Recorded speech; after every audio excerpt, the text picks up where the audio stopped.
Nama saya Muhammad Muaz bin Abdul Qadir. Nombor metik saya ialah 2020820774 dan saya berasal dari kelas KAC 110-2C. Assalamualaikum warahmatullahi wabarakatuh. Nama saya Nurul Husna binti Saadun dan saya dari kelas KAC 110-2C.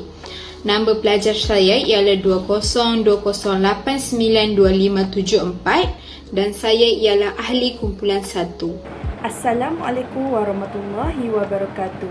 Nama saya Nurul Khairina binti Khalid. Saya memegang nombor matrik 2024752224. Saya merupakan ahli kumpulan 1 dari kelas KAC 110-2C. Assalamualaikum, nama saya Nurdayana Batrisha binti Muhammad Zaidi.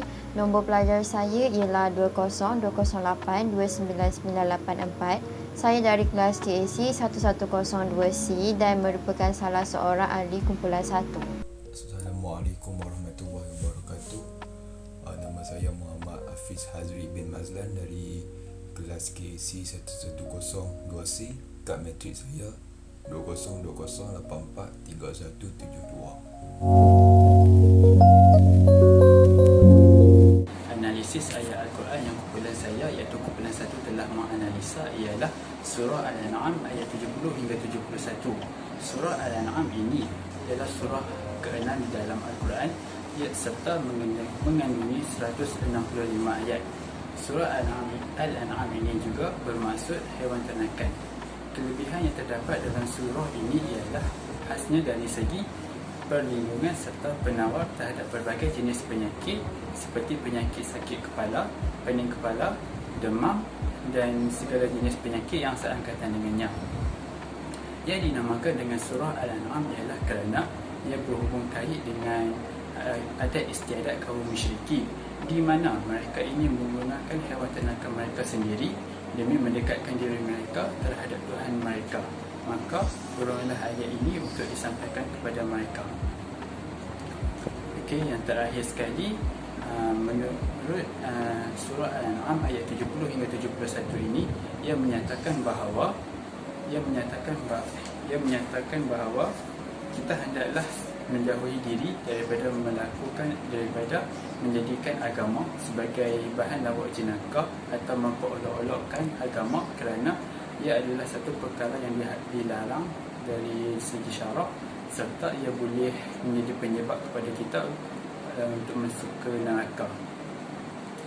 Kemudian menurut ayat 71 pula ia menyatakan bahawa kita hendaklah meneguhkan hati kita untuk beriman serta menyembah hanya Allah SWT kerana hanya Allah SWT lah Tuhan yang layak disembah, kerana hanya Allah sahajalah yang dapat memberi petunjuk, syafaat serta menolong kita apabila kita susah. Okey, sekian daripada saya. Seterusnya saya serah kepada ahli kumpulan seterusnya, Husna.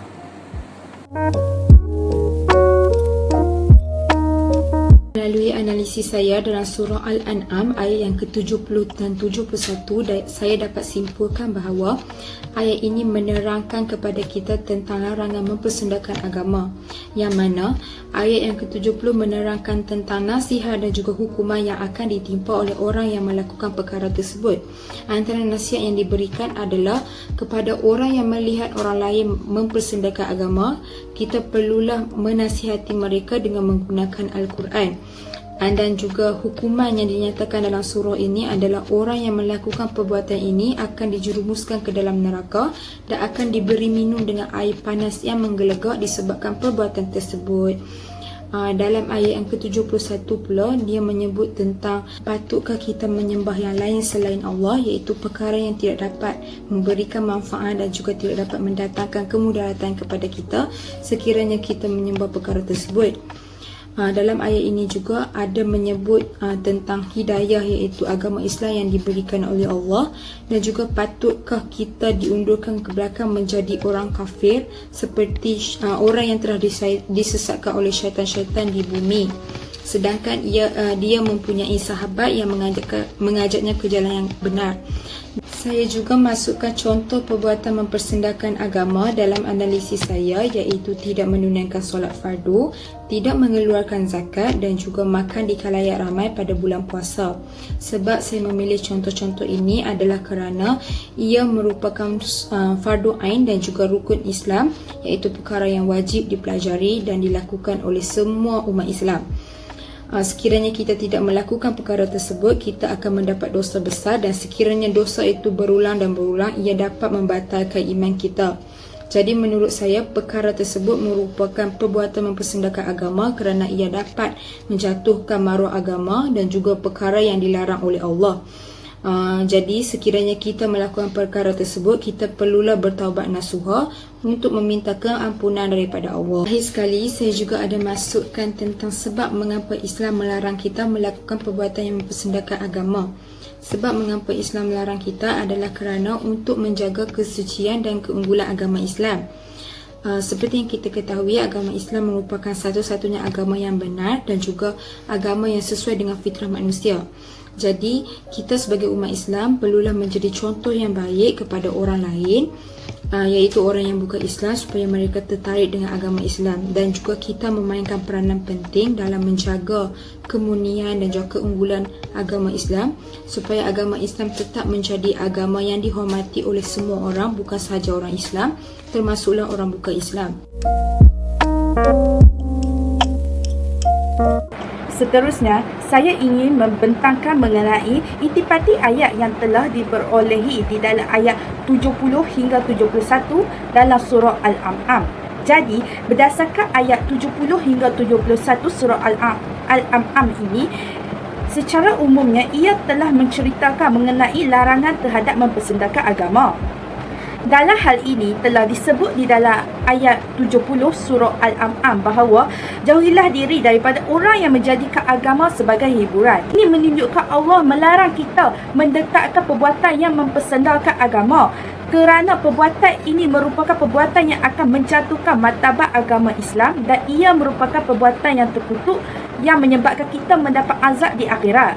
Selain itu, secara tersiratnya dapat diperkatakan bahawa larangan ini sebenarnya menyuruh umat Islam untuk menjaga nama baik Islam agar tidak dipandang serong oleh agama lain. Bukan itu saja, jika nama baik Islam tercemar, ini akan menyebabkan syiar Islam tidak dapat dikembangkan di seluruh muka bumi ini kerana masyarakat yang beragama lain akan merasa tidak percaya untuk memeluk agama Islam. Berikutnya, melalui ayat 70 surah Al-An'am ini, kita telah mengetahui bahawa golongan yang mempersendakan agama ini akan menerima sisaan daripada Allah. Seperti yang disebut di dalam ayat 70, mereka ini akan terjerumus ke dalam neraka. Mereka turut diberi minum air panas yang menggelegak dan akan ditimpakan azab kerana perbuatan kufur mereka. Bertitik tolak dengan itu, melalui ayat 71 surah Al-An'am, Allah telah melarang kita menyembah selain daripada Allah. Hal ini kerana Allah merupakan satu-satunya Tuhan yang layak disembah. Dalam hal ini, golongan yang menyembah selain daripada Allah telah disebut sebagai golongan musyrik, iaitu golongan yang menyekutukan Allah pada sesuatu zat, sifat dan perbuatan. Seterusnya, melalui ayat 71 surah Al-An'am ini, ia telah menyatakan bahawa sesungguhnya petunjuk Allah merupakan sebenar-benarnya petunjuk dan hanya Allah tempat kita sebagai hamba untuk menyerah diri.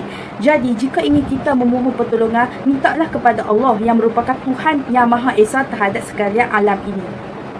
Dengan itu, ini menunjukkan agama Islam adalah agama yang benar kerana ia satu-satunya agama yang menyembah Allah. Disebabkan itu, Allah melarang kita mempersendakan agama kerana agama Islam merupakan agama yang suci, bersih dan benar. Sejajar dengan itu, dapat kita ketahui melalui ayat 70 hingga 71 surah Al-An'am ini telah melarang kita mempersendakan agama kerana agama Islam merupakan agama yang benar di sisi Allah. Saya akan menerangkan tentang hukum hakam yang terkandung dalam surah Al-An'am ayat 70 hingga 71. Ayat-ayat ini pertama sekali membahaskan mengenai permasalahan tentang perbuatan mempersendakan agama Islam. Jadi apakah itu perbuatan mempersendakan agama? Perbuatan ini sebenarnya tidak kiralah sama ada tindakan yang dibuat itu melalui perbuatan yang boleh menjatuhkan martabat agama Islam atau hanya dilakukan secara lisan sahaja. Ianya akan tetap dianggap sebagai satu perbuatan yang mempersendakan agama Islam.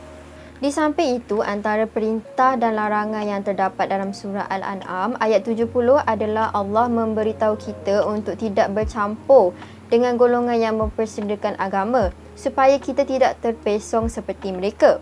Golongan ini malah mementingkan sangat kesenangan dan kejayaan di dunia sehingga melupakan tentang kejayaan di akhirat. Maka Allah melarang kita untuk mengambil peduli tentang golongan seperti ini.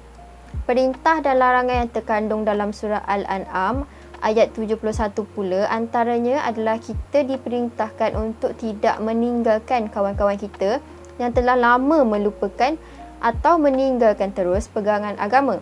Jadi kita seharusnya mencari mereka dan sentiasa mengingatkan mereka untuk kembali ke jalan yang benar walaupun mereka tidak mahu mengambil tahu langsung tentang agama Islam lagi. Selanjutnya, hukum fiqh terhadap perbuatan mempersendakan agama adalah haram sama sekali kerana segala perbuatan yang menjurus ke arah mempersendakan agama Islam adalah di antara perkara yang membawa kepada kekufuran sekiranya dibuat secara sengaja. Serta Allah akan memberikan hukuman dan azab yang dahsyat kepada sesiapa yang mempersendakan agama Islam. Lain daripada itu, para ulama berpendapat bahawa perbuatan mempersendakan agama boleh dilakukan melalui pelbagai kaedah. Bahkan, para ulama juga telah bersepakat dalam mempunyai pendapat bahawa walaupun seseorang yang mempersendakan agama itu hanya niat untuk bergurau sahaja, dia boleh dijatuhkan hukuman murtad atau kafir ke atasnya, kecuali jika dia menginsafi diri dan bertaubat untuk memperbaiki akidah diri sebagai umat Islam. Akhir sekali, salah satu langkah untuk menangani gejala mempersendakan agama adalah dengan memberikan nasihat serta tunjuk ajar secara lembut dan baik kepada golongan tersebut, supaya mereka mudah terbuka hati untuk menerima nasihat kita sehingga membuat keputusan untuk kembali semula ke jalan yang benar. Sebagai penghias bicara akhir, jelaslah bahawa terdapat pelbagai hukum hakam yang terkandung dalam surah Al-An'am ayat 70 hingga 71. Oleh itu, sebagai umat Islam wajarlah untuk kita mengikut segala hukum yang terkandung dalam Al-Quran agar mendapat kejayaan dunia dan akhirat kelak. Sekarang saya akan menerangkan pengajaran yang terdapat dalam surah Al-An'am ayat 70 dan 71. Perlu diambil kira juga bahawa surah dan ayat ini berkait rapat dengan larangan mempersendakan agama.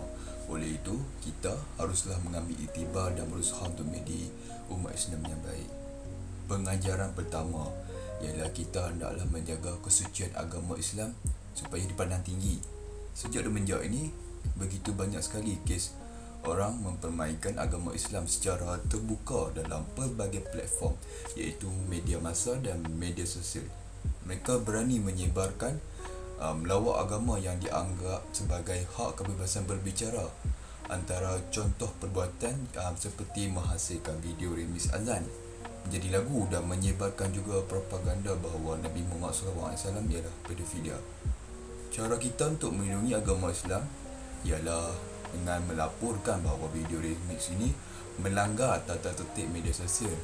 Dan kes kedua pula, kita sebagai umat Islam haruslah menyebarkan fakta yang sebenar untuk melindungi imej Nabi SAW, iaitu dengan menghasilkan video yang menerangkan hal-hal ini supaya orang bukan Islam tidak terkeliru. Pengajaran kedua ialah azab dan balasan api neraka sedang menunggu orang yang telah mempersendakan agama. Golongan ini tidak akan mendapat syafaat dan disisihkan oleh Allah SWT. Segala kemaafan akan ditolak oleh Allah SWT kepada golongan ini. Contoh azab seperti diberikan minuman dari air panas yang menggelegak. Kita sebagai umat Islam haruslah memberi nasihat kepada golongan ini dan memimpin mereka ke jalan yang benar. menjadi keutamaan kita untuk saling mengingati antara satu sama lain, supaya berhati-hati dalam berbicara dan mengingatkan bahawa azab untuk orang mempersendakan agama itu adalah sangat-sangat berat. Pengajaran ketiga pula, kita hendaklah mengamalkan ajaran Islam yang sebenar. Begitu banyak sekali manusia atau kumpulan yang cuba menyelewengkan agama, seperti kumpulan yang pernah popular iaitu G25. Siapakah mereka? Mereka terdiri daripada besar-besar kerajaan yang menggelarkan diri mereka sebagai Melayu terulung. Mereka memperjuangkan Islam liberal dan perlu diingatkan, mereka telah membantah hukum hudud, institusi Islam dan lain-lain lagi yang berkaitan dengan Islam yang sebenar. Cara untuk mengatasi masalah ini ialah kita mestilah menguasai Islam itu sendiri supaya tidak mudah terikut dengan dakwah yang bahaya ini. Kemudian kita juga haruslah menguasai ilmu-ilmu yang lain supaya dapat bersaing di mata dunia dan menonjolkan rupa Islam yang sebenar, iaitu cerdik, berdaya saing, adil dan kuat. Oleh itu tidak mudah bagi pihak lawan untuk menyeleweng agama Islam kita, dan insya-Allah agama Islam akan menjadi penyuluh kepada kehidupan semua.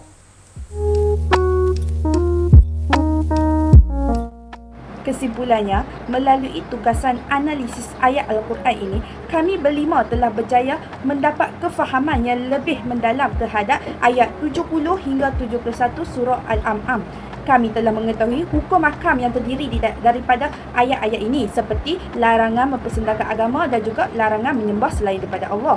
Justru itu, sebagai umat Islam, kita sepatutnya menjaga nama baik Islam kerana Islam merupakan agama yang benar di sisi Allah. Akhir kata, kami ingin mengucapkan ribuan terima kasih kepada pensyarah kami iaitu Dr. Faradina Faizal kerana telah membimbing kami sepanjang menyiapkan tugasan ini. Sekian, terima kasih.